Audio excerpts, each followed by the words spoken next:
우리 갈라디아서 3장 5절 한 절인데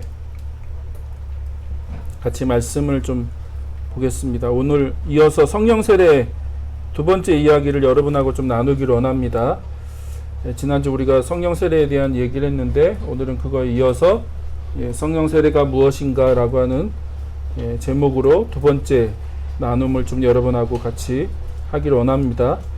자, 갈라디아서 3장 5절 같이 읽어볼까요? 3장 5절만 우리 한 구절인데 같이 읽겠습니다. 시작.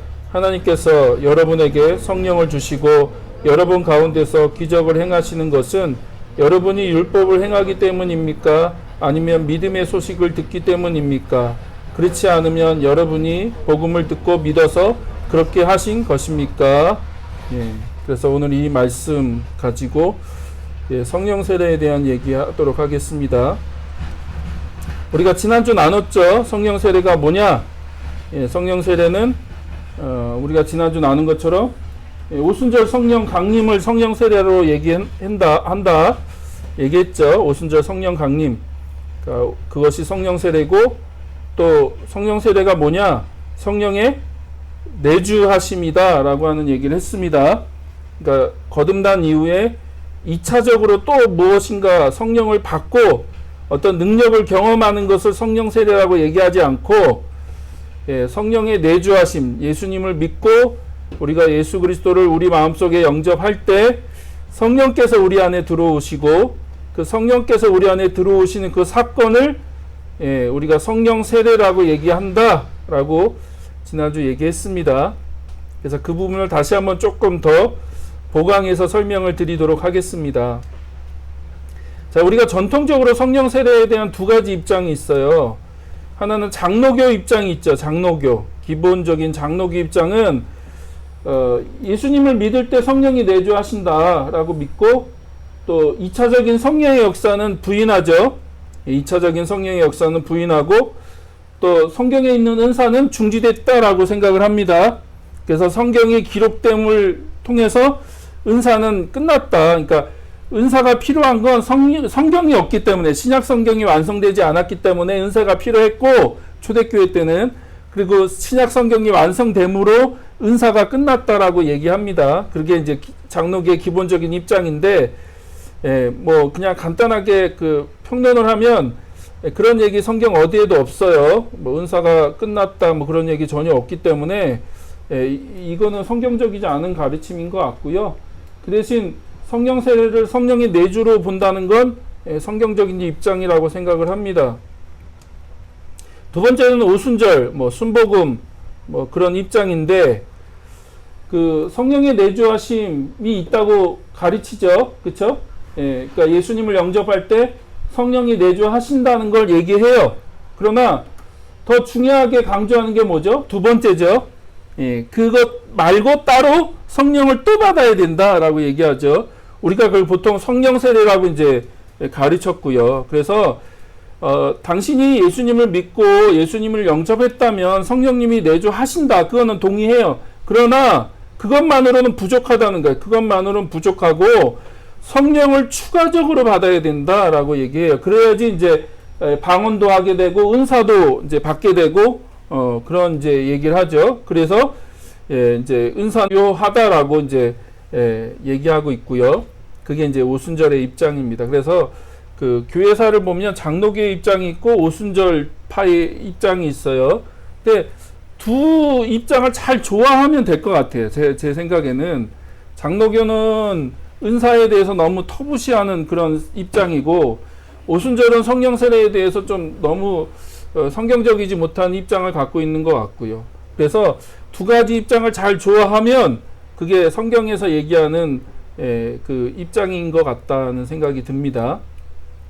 그래서 다시 한번 성령 세례에 대한 그 주요 그 가르침을 보면 후속적인 체험이 필요하다고 가르치고 있고요. 그거에 대한 증거로서 방언, 성령 세례를 받았냐 안 받았냐를 방언으로 이제 확증할 수 있다 얘기하고, 또 저번에도 한번 말씀드렸듯이 이제 그렇게 성령 세례를 받으려면 어떤 조건이 필요하다. 모두 해야 되고 모두 해야 되고 모두 해야 되고 모두 해야 된다. 그러면서 이렇게 조건을 쭉 나열하죠.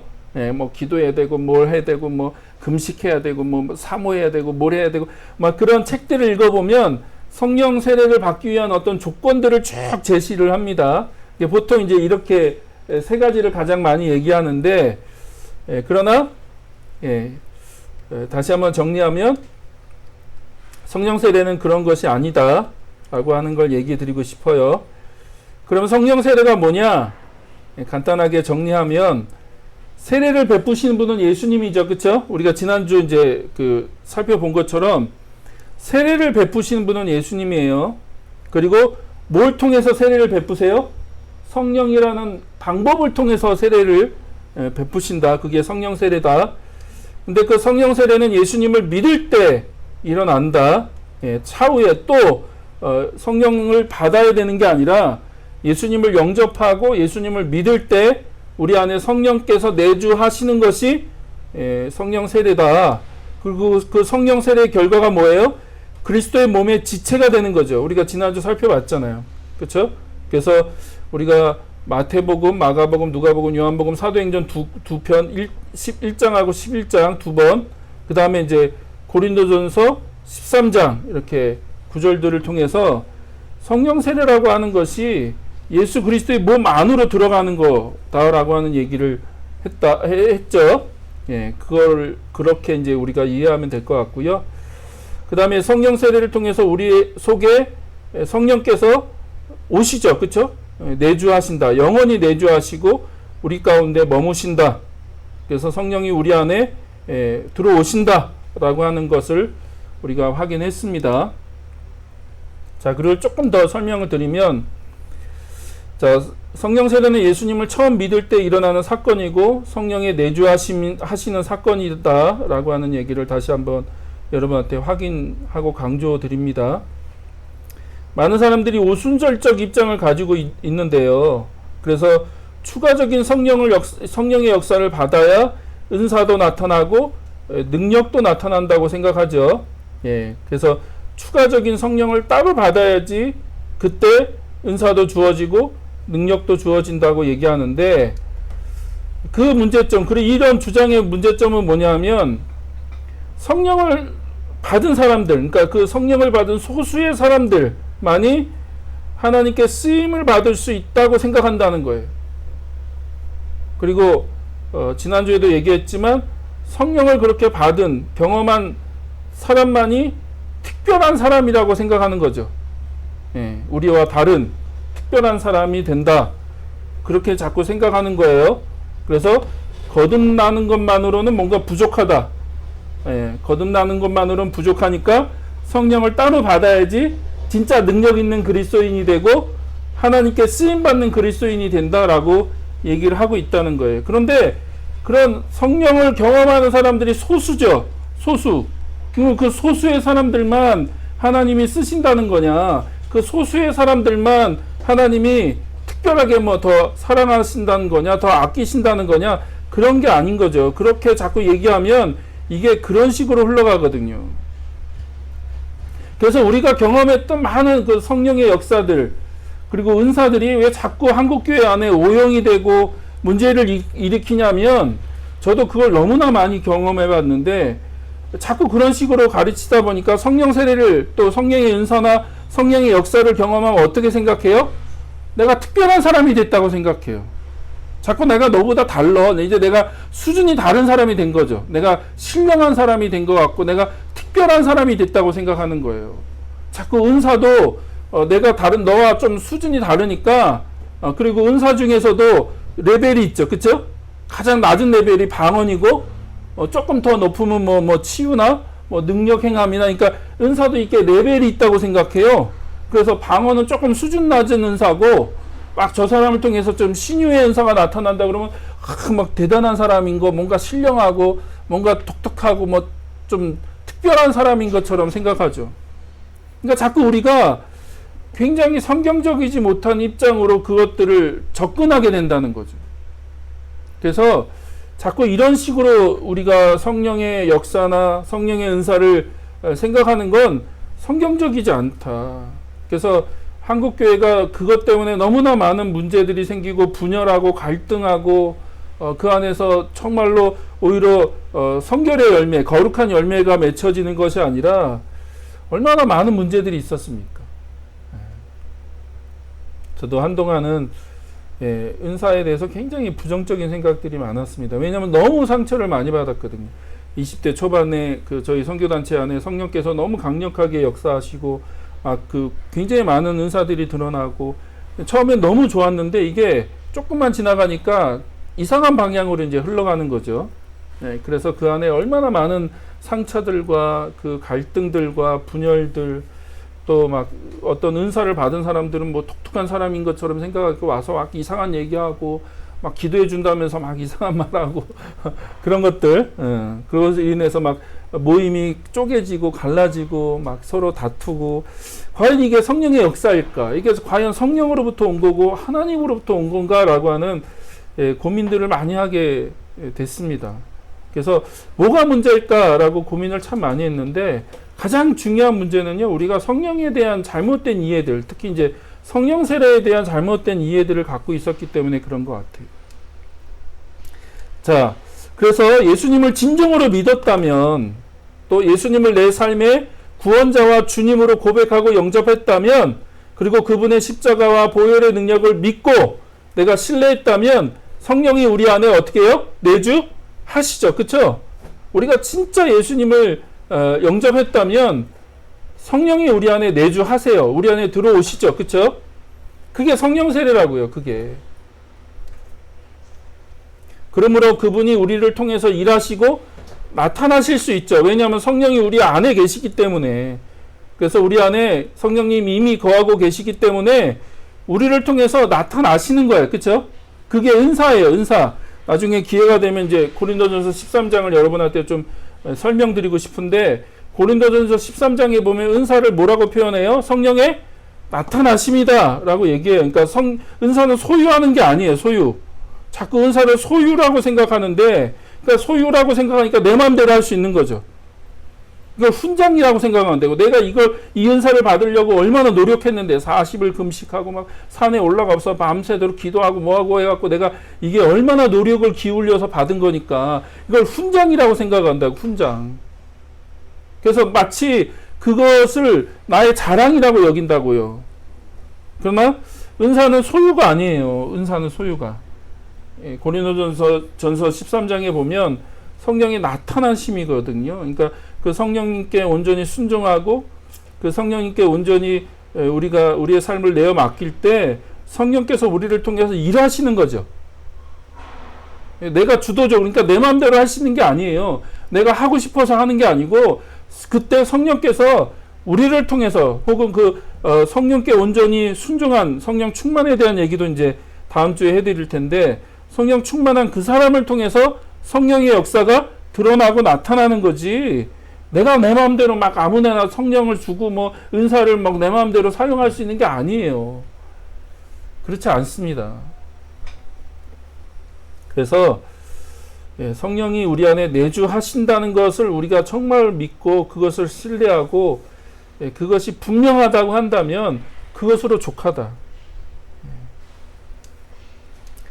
자, 성령님을 환영하고 인정하고 순종하기만 하면 성령님은 우리를 통해서 놀라운 은사들을 나타내실 수 있다. 나타내실 수 있고, 뭔가 또 다른 게 필요한 게 아니라 그 성령님을 우리가 날마다 순간순간 환영하고 인정하고 그 성령님께 온전히 순종하기만 하면 된다는 거예요. 무엇인가 추가적인 경험이 필요한 게 아니라는 거예요. 뭔가 부족해서 무엇인가 더 받아야 되고 뭔가를 더 경험해야지 되는 게 아니라 그 성령님을 그냥 기대하고 사모하고 의지하고 우리 안에 계신 그 성령님과 함께 날마다 동행하는 삶. 그 원어로 보면 발걸음을 맞추는 거죠. 성령과 함께 그 발걸음을 맞춘다는 의미가 있습니다. 동행한다는 말이 원어로 보면 같이 걸어가는 거거든요. 그러니까 그 성령과 함께 같이 동행하는 그 삶을 매일매일 살아가는 것이 중요한 것이지 뭔가 다른 게 더 필요한 게 아니다. 자, 승리하는 삶도 마찬가지라는 거예요. 어떤 추가적인 체험을 해야지 승리하는 삶을 살 수 있는 게 아니라는 거예요. 성령님의 기름 부으심과 세상에서의 승리는 별개다. 예. 어떤 분에게는 동의가 안 될 수도 있지만 잘 생각해 보십시오. 성령의 기름 부으심과요, 세상에서의 승리는 별개예요. 성령이 기름 부으심을 받았다고 다 세상에서 승리하는 건 아닙니다. 성경을 보시죠. 오히려 더 고난받고 더 어렵고 더 힘들어질 수 있어요. 근데 우리는 너무 그거를 이제 승리하는 삶, 뭐 풍성한 삶으로만 연결 짓는데, 아니, 성경을 보면 오히려 성령을 받고 성령의 능력을 받고 기름 부으심을 받았음에도 불구하고 세상에서는 박대받고 천대받고, 그쵸? 박해를 받고, 예, 천대받고 또 고통을 당할 수도 있습니다.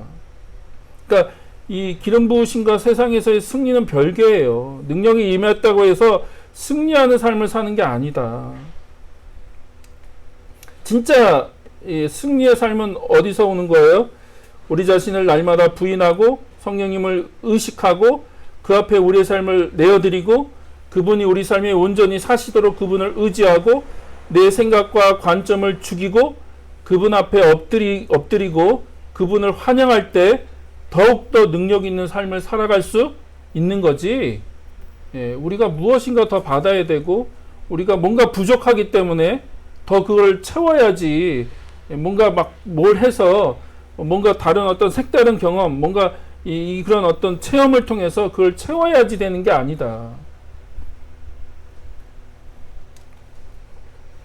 그래서 성령님은 우리를 통해서 능력 있는 삶을 나타내시기를 원하시고 열망하시죠.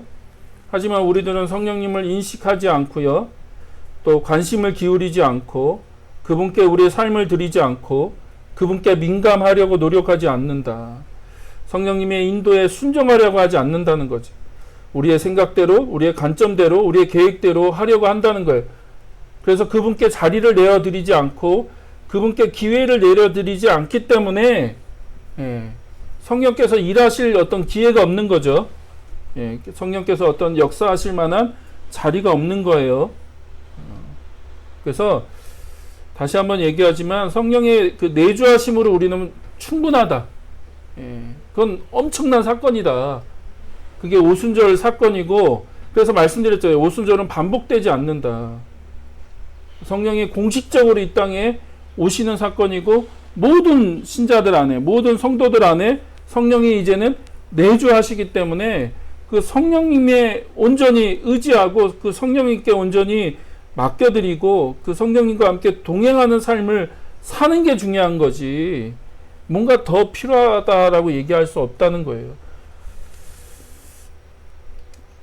그러나 우리가 너무나 자주 성령님을 근심케 하고요, 또 성령님의 그 성령 충만, 이제 이건 외적인 성령 충만을 얘기하는 건데, 왜냐하면 원어로 보면 성령을 불로 표현하는데 그 소멸시킨다, 그 불을 꺼트린다라고 표현하고 있기 때문에, 그러니까 성령을 근심시키는 건 내적인 성령 충만을 얘기하는 겁니다. 우리가 성령님을 무시하고 그 성령님과 동행하는 삶을 살고 있지 않을 때 어떻게 해요? 성령님이 근심하시고, 또 우리가 외적인 성령 충만을 살지 못할 때 우리가 성령의 불을 꺼트리는 거죠. 예, 성령을 소멸시키고, 예, 그런 일들을 우리가 너무 자주 행하고 있다는 거예요. 그러나 우리 성령님 우리 안에 와 계시죠. 그래서 예수님을 향한 믿음이 진짜라면 성령님은 우리 안에 와 계십니다. 예, 그게 성경의 가르침이다. 그래서 구약에서는 소수의 사람들에게만 성령이 임하셨고, 그리고 성령의 역사도 그렇게 강력하지도 광범위하지도 않았죠. 하나님의 백성들의 삶에서 나타나는 영적인 능력도 미비했다. 그게 구약이다. 그리고 이제 이스라엘 민족에게만 국한되어 있었고 마치 이슬비와 같았다라고 얘기한다면, 신약은 그렇지 않은 거죠. 구약은 그렇게 제한적이고 몇 사람에게 국한되어 있었고, 그런데 신약은 그렇지 않다. 하나님 모든 사람에게 성령을 부어주셨고, 이제는 성령을 통해서 놀라운 성령의 역사, 성령의 능력이 부어질 것을 말씀하고 계시는 거죠. 그래서 오늘은 이 얘기를 조금 더 여러분한테 좀 말씀드리고 싶어요. 자, 이 그림을 보시면 자, 구약이 있고 신약이 있고, 자, 구약은 출애굽기 또 왕이 다스리던 시기, 그리고 이제 바벨론 포로기, 이렇게 이제 나눌 수 있는데, 자 보세요. 출애굽기를 보면, 출애굽 사건을 보면 하나님이 이제 그 성막에 임재하시죠. 성막, 그렇죠? 성막에 임재하셔서 이스라엘 백성들을 통치하시고 다스리시죠. 그리고 이제 구약에 보면 하나님이 이스라엘을 다스리는 또 다른 방법이 있었는데, 그건 뭐냐면 어떤 특정한 사람에게 성령을 부어 주셔서 그 사람을 통해서 하나님이 말씀하시는 거죠. 그러니까 하나님이 구약을 보면 두 가지 통치 방법으로 하나님이 역사하셨어요. 하나는 직접적인 통치를 하시는 거죠.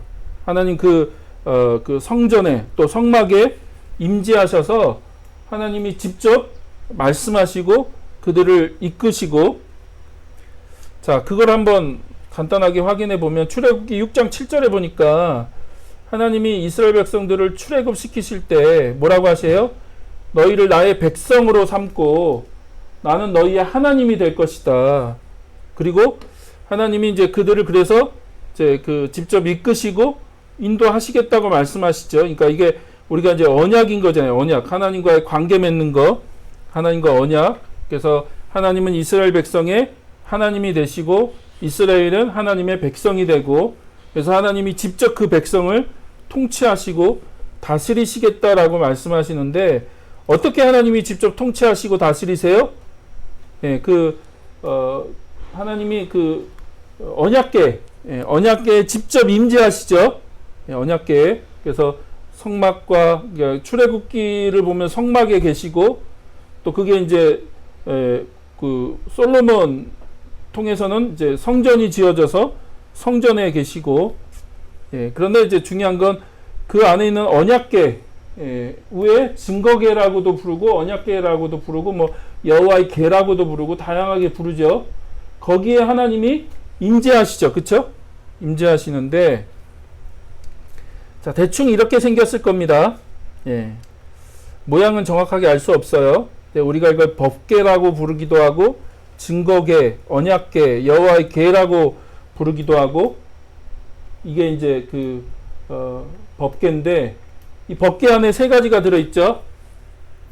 뭐가 들어있나요? 모세의 쌍난 지팡이하고, 십계명하고, 맞나요? 그렇게 세 가지가 들어있죠. 그쵸? 그리고 이제 이 우회가 이게 그룹이에요. 그룹. 하나님을 모시는 천사를 이제 형상화 만든 거죠. 두 날개를 이렇게 펼쳐서 서로 맞닿아 있는데, 이걸 우리가 보통 그룹이라고 부릅니다. 그룹. 이게 성경에서 그룹은 하나님을 모시는, 바로 하나님 옆에서 하나님을 모시는 천사를 그룹이라고 얘기하고요. 바로 이 우회가 뭐냐면 여기가 속죄소죠. 그쵸? 속죄소. 그리고 또 뭐라고 부르냐면 시은자라고도 부릅니다. 영어로 하면 멀시시트죠. 멀시시트. 그러니까 시은자라고도 부르는데, 요 하나님의 영광이 어디에 임재하세요? 여기에 임재하시거든요. 여기 그 위에, 이 속죄소 위에 시은자에 하나님의 영광이 딱 임재하시죠. 그래서 이게 하나님의 임재를 상징하는 거잖아요. 하나님의 임재. 하나님이 직접 임재하시고, 또 하나님이 직접 동행하시고, 또 그들을 다스리시고 인도하신다는 걸 상징하는 거죠. 그래서 하나님이 여기서 말씀하시고 그들을 이끄시고 그들과 함께 교제하시고 그렇게 하시죠. 근데 구약에서는 또 하나님이 간접적인 방법으로 이스라엘 백성들을 이끄셨는데, 그 방법이 뭐예요?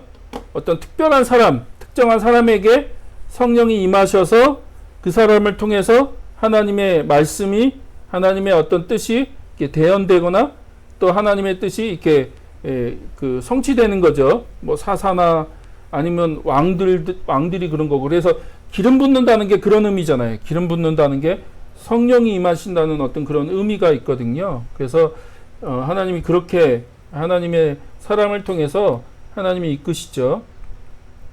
그런데 자, 재밌는 건 예수님이 오셨죠. 예수님이 오셨는데 예수님이 오시는 그 사건을 자세히 보면요, 이 두 가지가 합쳐지는 거죠.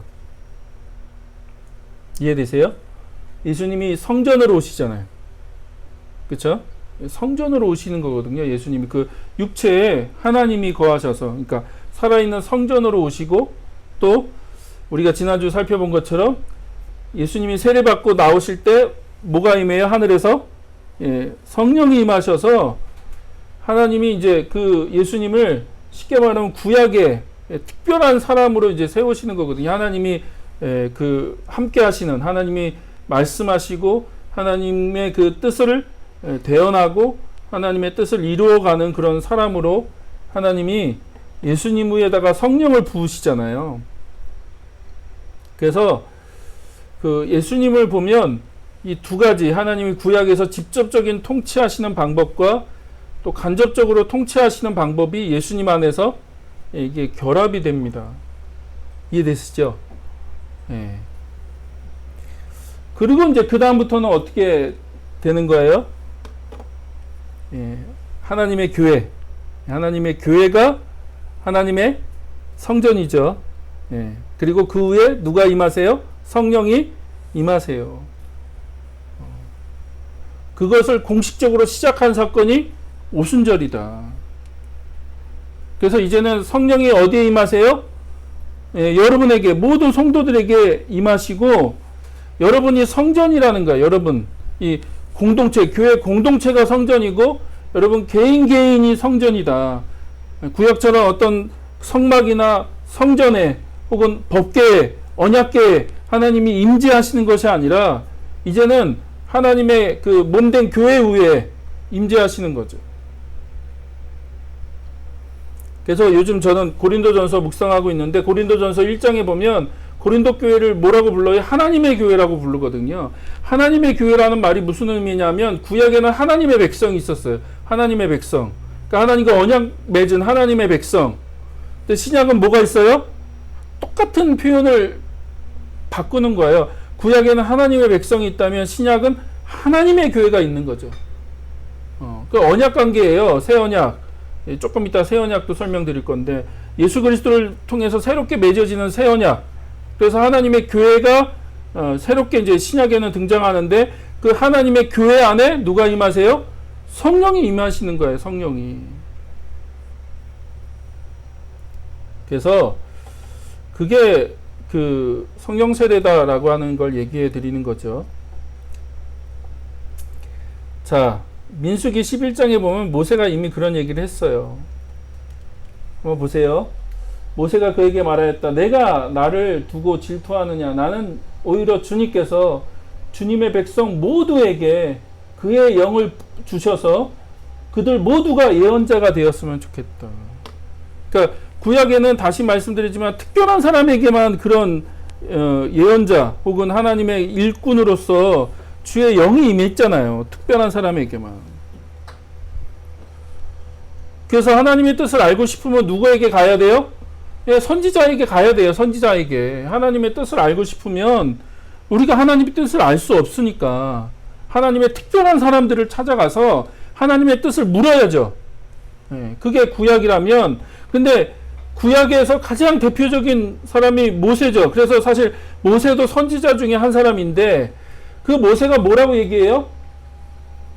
야, 내 소원은 하나님이 모든 사람들에게 그 주님의 영을 부으셔서 난 너희들이 다 선지자가 되었으면 좋겠다. 난 너희들이 다 예언자가 되었으면 좋겠다. 라고 얘기하죠. 근데 그게 모세의 소망이 신약에 와서 이루어지죠.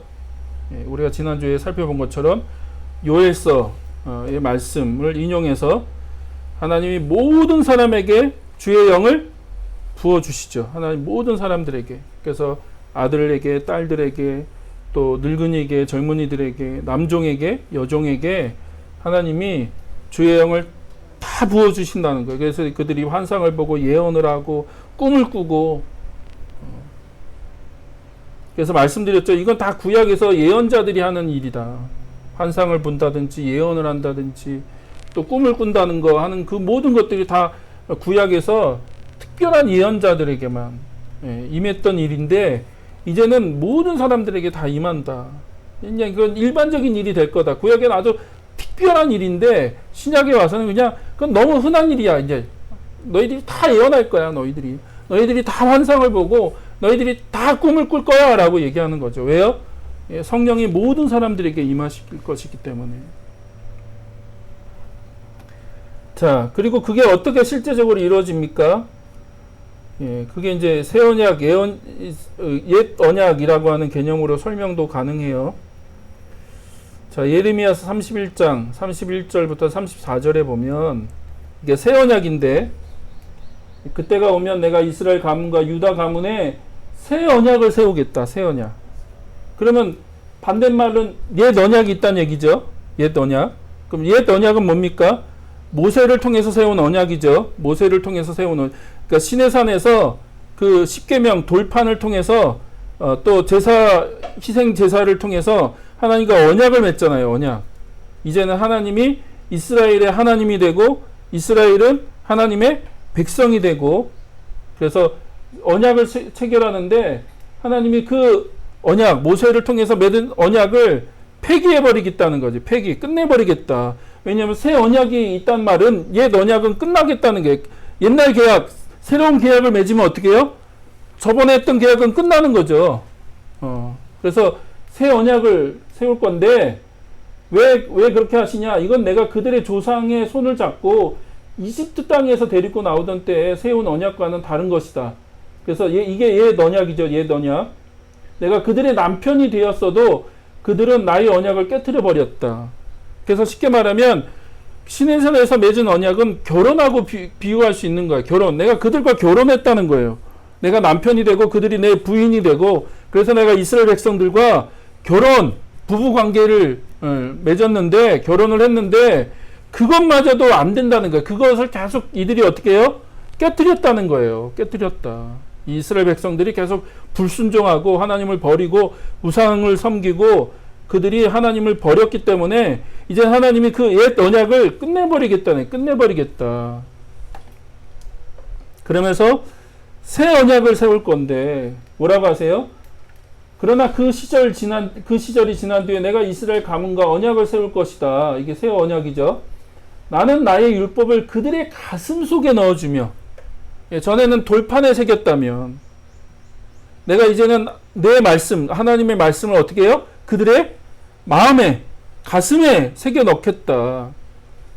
또 그들의 마음판에 새겨 기록하여 나는 그들의 하나님이 되고 그들은 나의 백성이 될 것이다. 그러니까 이게 언약의 가장 대표적인 표현이거든요. 나는 그들의 하나님이 되고 그들은 나의 백성이 될 것이다. 그래서 새 언약의 핵심은 뭐예요? 하나님의 말씀이 이제는 새 언약되는 백성들 마음판에, 그 가슴에 새겨지는 거죠. 그 마음판에 하나님이 그 말씀을 새겨 넣을 거다라고 얘기하시는 거죠. 자, 34절. 그때에는 이웃이나 동포끼리 서로 너는 주님을 알아라 하지 않을 것이다. 이것은 작은 사람으로부터 큰 사람까지 그들은 모두 나를 알 것이다 라는 거예요. 왜요? 하나님이 그 마음판에 하나님의 그 율법 말씀을 새겨 넣어 줄 것이기 때문에 이제 굳이 하나님을 너가 알아라 얘기하지 않아도 모든 사람들이, 작은 사람으로부터 큰 사람, 그러니까 모든 사람들이 다 하나님을 알게 될 거다. 그리고 내가 그들의 허물을 용서하고 그들의 죄를 다시는 기억하지 않겠다라고 하나님 말씀하시는 거죠. 이게 새 언약이죠. 새 언약. 새 언약. 자, 그리고 에스겔 36장 26절 27절에도 보면 새 언약에 대한 얘기를 합니다. 새 언약. 여기선 더 정확하게 얘기해요. 너희에게 새로운 마음을 주고 또 너희 속에 새로운 영을 넣어주겠다. 그러면 자, 방금 우리가 예레미야 말씀 살펴봤죠. 예레미야에서 얘기한 그 하나님의 율법을 마음판에 새겨주겠다는 얘기는 결국 무슨 얘기입니까? 주님의 영을 부어주겠다는 얘기하고 똑같은 거예요. 그래서 내가 너희들에게 새로운 마음을 주고 새로운 영을 부어주겠다는 거예요.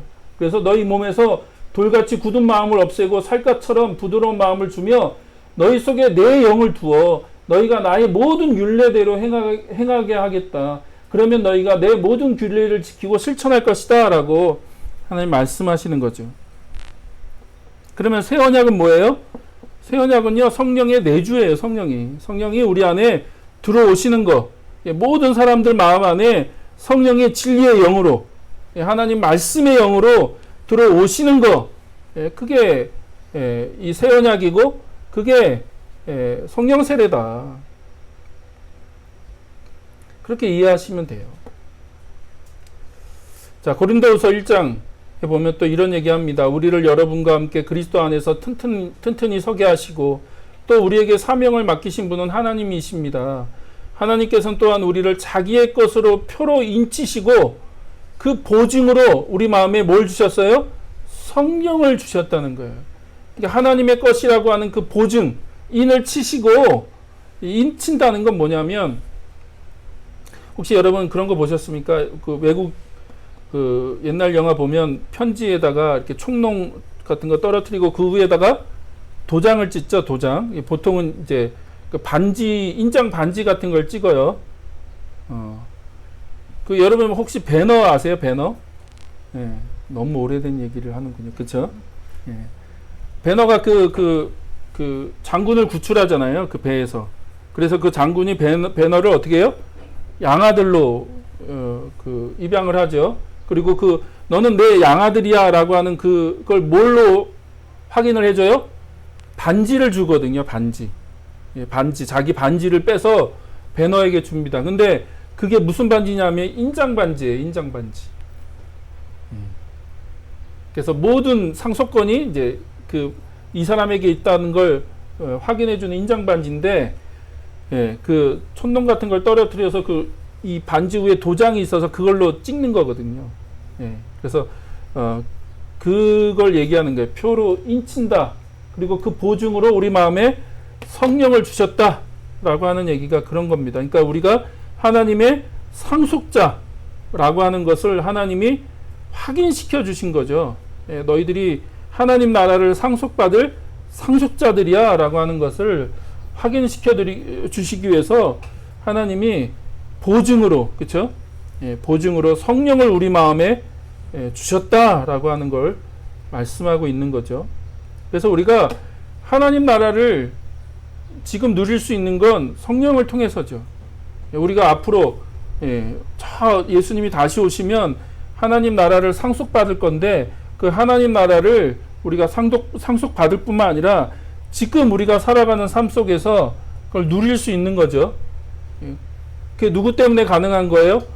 성령님, 우리 안에 계신 성령님 통해서 그게 가능한 거다라고 하는 얘기를 하는 거예요. 자, 그리고 갈라디아서 3장에 보면 오늘 이제 여러분하고 같이 읽은 말씀 이 갈라디아서 3장인데 잘 보세요. 어리석은 갈라디아 사람들이여, 예수 그리스도께서 십자가에 못 박히신 모습이 여러분 눈앞에 선한데 누가 여러분을 홀렸습니까? 나는 여러분께서 이 한 가지만을 알고 싶습니다. 여러분은 율법을 행하는 행위로 성령을 받았습니까? 그렇지 않으면 믿음의 소식을 들어서 성령을 받았습니까? 라고 얘기하죠. 우리가 갈라디아서를 잘못 오해하고 있는 게 마치 이게 뭐 율법과 믿음만 강조하는 것 같은데 갈라디아서 3장을 보면요, 믿음만 얘기하는 게 아니에요. 구원받았다는 사실만 얘기하는 게 아니라고요. 여기 보세요. 뭐라고 얘기해요?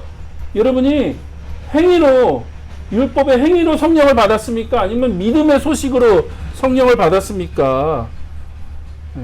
그러니까 여러분이 믿을 때 여러분이 성령을 받았는데 그 성령을 받은 것이 율법의 행위로 받은 겁니까? 아니면 믿음으로 받은 겁니까? 라고 하는 걸 물어보는 거죠.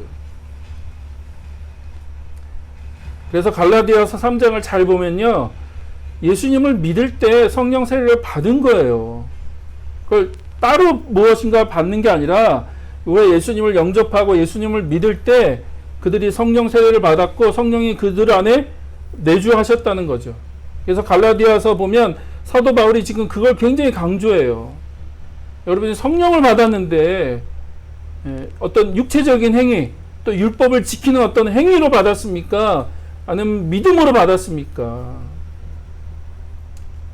자, 3장 5절은 더 명확하게 얘기합니다. 뭐라고 얘기해요? 하나님께서 여러분에게 성령을 주시고, 그쵸? 성령을 주시고 여러분 가운데서 기적을 행하시는 것은 여러분이 율법을 행했기 때문입니까? 아니면 믿음의 소식을 듣기 때문입니까? 우리가 이걸 자꾸 두 가지로 구분을 하려고 한다는 거죠. 이게 두 가지를 분리해 놨잖아요. 그렇죠? 성령을 받는 것, 그러니까 성령의 내주와 어떤 능력을 받는 것을 구분해 놨는데 갈라디아서는 그 두 가지를 구분하지 않아요. 각 두 가지를 하나로 묶어 놓는 거죠. 여러분에게 성령을 주시고 여러분 안에 기적을 행하시는, 성령의 능력을 행하시는 그것이 율법의 행위를 통해서입니까? 아니면 믿음을 통해서입니까? 라고 묻는 거죠. 서두에도 얘기했듯이 우리가 자꾸 성령을 오해하고 성령의 역사가 있을수록 왜 우리 안에 많은 문제가 생겼냐? 성령을 믿음으로 받는다고 생각 안 했거든요. 다 행위로 받는 거예요. 그러니까 이게 우리 안에요. 솔직히 얘기하면 구원은 믿음으로 받는다고 가르쳐 놓고 성령은 다 행위로 받는다고 가르친 거예요. 그러니까 다 우리가 그게 자랑이 되는 거죠. 내 훈장이 되는 거고 내 명예가 되는 거고 그리고 그걸 받으면 내가 특별한 사람이 되는 것 같고 더 신령한 사람이 되고 더 특별한 사람이 됐다고 자꾸 우리가 착각하는 거죠. 아니요, 그렇지 않다는 거예요. 성령을 주시나 또 능력을 행하시나 그 모든 것이 다 뭘 통해서 이루어진 거예요? 믿음으로 이루어진 거다. 믿음으로.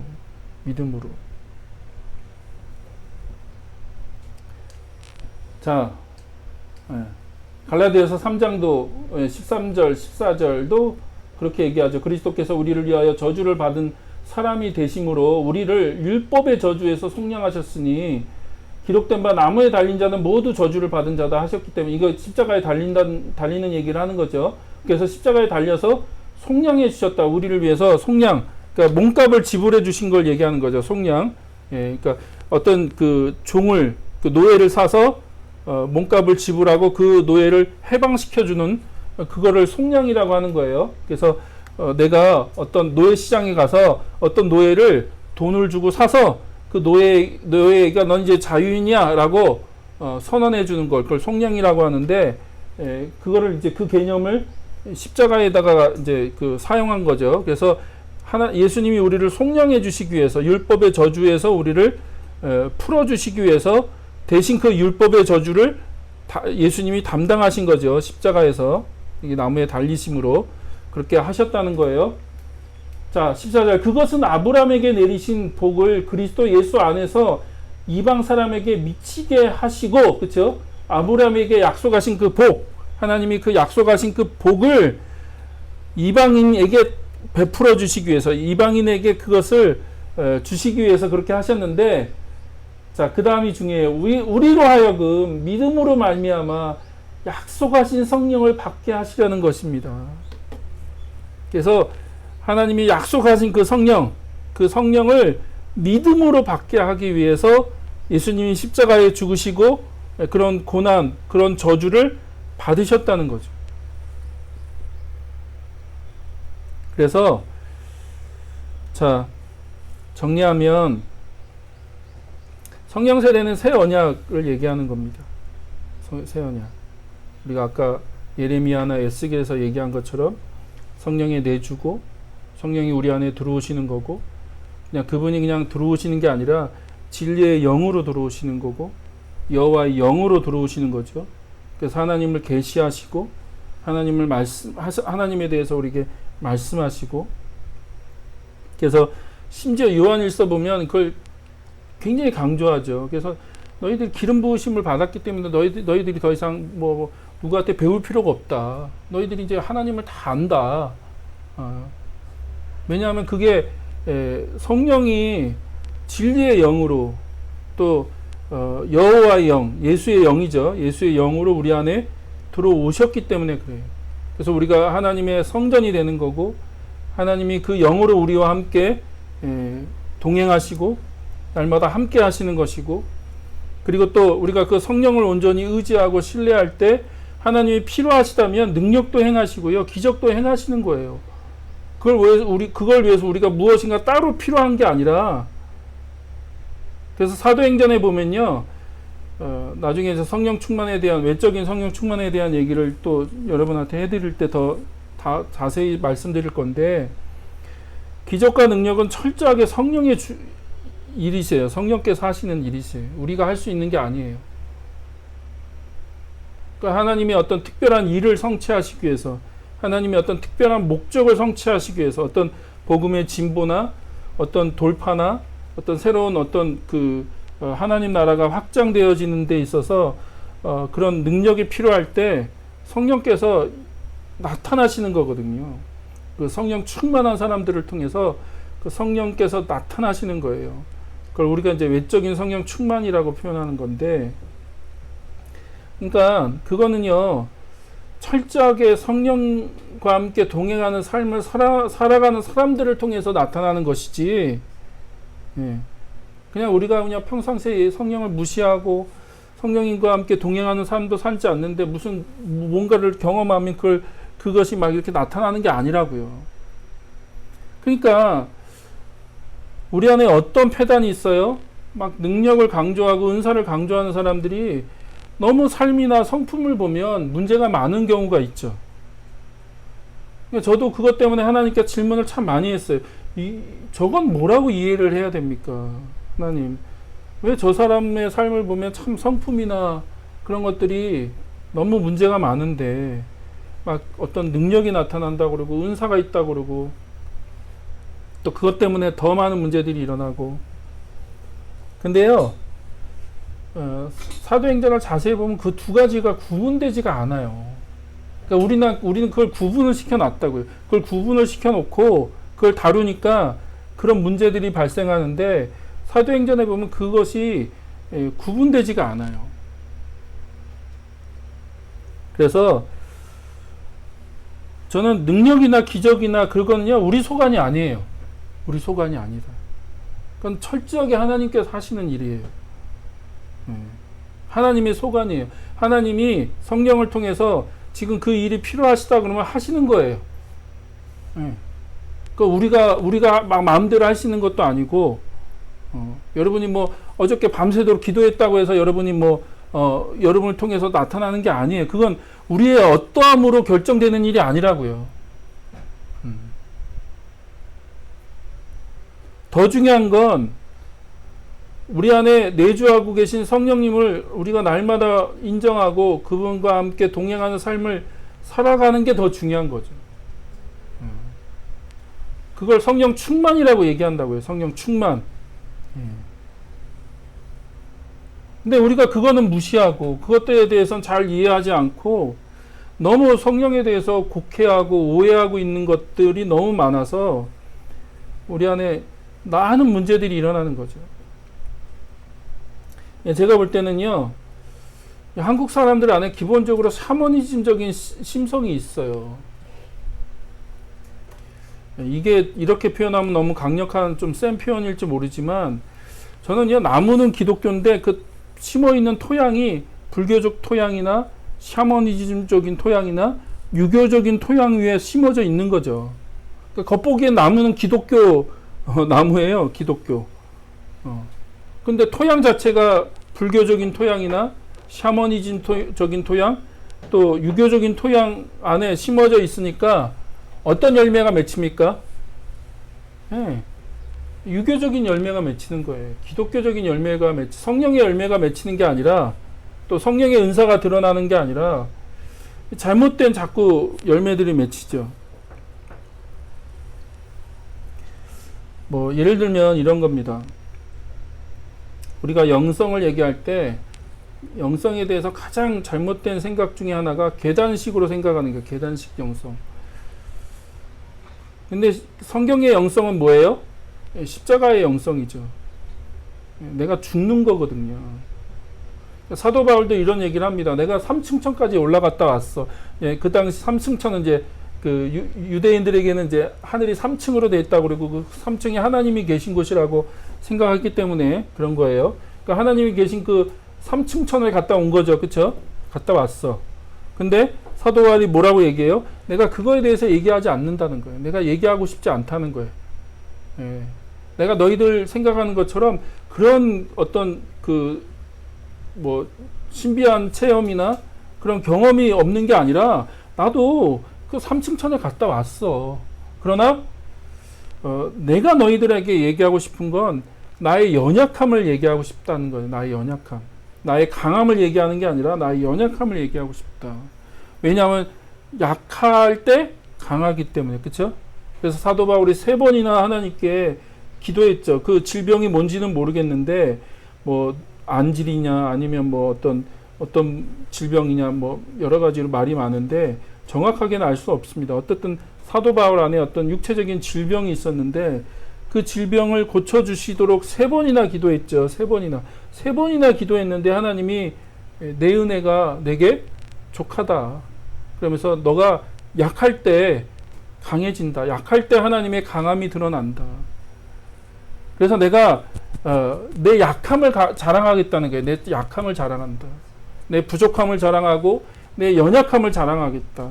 근데 오늘날 우리 보면 우리의 강함을 자랑하죠. 그렇죠? 내가 금식 기도를 뭐 2번 했고 뭐 내가 무슨 은사가 있고 내가 뭘 했고 그러니까 우리의 그 스펙이나 우리가 갖고 있는 강함, 능력만 자랑한다고요. 그래서 고린도 교회에서 나타나는 것처럼 서로 시기하고 경쟁하는 거죠. 누가 더 크냐? 누가 더 세냐? 그러나 기독교 영성은 그런 게 아니에요. 그러니까 자꾸 우리가 기독교 영성을요, 어떤 성령의 어떤 신비한 체험을 하면 한 단계 올라간다고 생각하는 거예요. 한 단계 올라가고. 또 뭐 어떤 신비한 체험을 하면 또 한 단계 올라가고. 그래서 마치 그런 사람이 신령하고 특별한 것 같이 여기는 거죠. 막 영분별이 있다 그러면 괜히 막 그 사람 앞에서 막 힘들잖아요. 막 모든 걸 꿰뚫어 보지 않을까. 막 그런 거 없어요. 예, 그런 거 없습니다. 그러니까 우리가 이 샤머니즘적인 그 세계관에서 작동을 한다고 이게 불교적인 세계관이 자꾸 작동을 하고 진짜 성경적인 영성은요, 예, 죽는 거예요. 십자가에서 죽는 거. 예, 자기를 부인하는 거고 약해지는 거고 나약해지는 거죠. 왜냐하면 그럴 때 하나님의 강함이 드러나고 그걸 통해서 성령께서 일하시기 때문에 그런 거예요. 그래서 우리 안에 다시 한번 성령과 함께 매일매일 동행하는 삶이 무엇인가를 우리가 배울 수 있었으면 좋겠습니다. 그래서 여러분 예수님을 영접할 때 진짜 여러분이 진짜 예수님을 영접했다면 여러분 안에 성령이 이미 와 계세요. 다른 거 더 필요하지 않습니다. 중요한 건 그 성령과 함께 매일매일 동행하는 삶을 사는 거죠. 그 성령의 인도하심을 우리가 기뻐하고 인도함을 받고 그분께서 말씀하시면 우리의 삶을 내드려서 그분은 말씀하신 대로 우리가 반응할 때 그 다음은 성령의 역사하시는 일이지 우리의 소관이 아니라는 거죠. 우리의 소관이 아니다. 그래서 우리가 다시 한번 성령 충만한 삶을 살아가시는 귀한 삶이 되기를 축복합니다.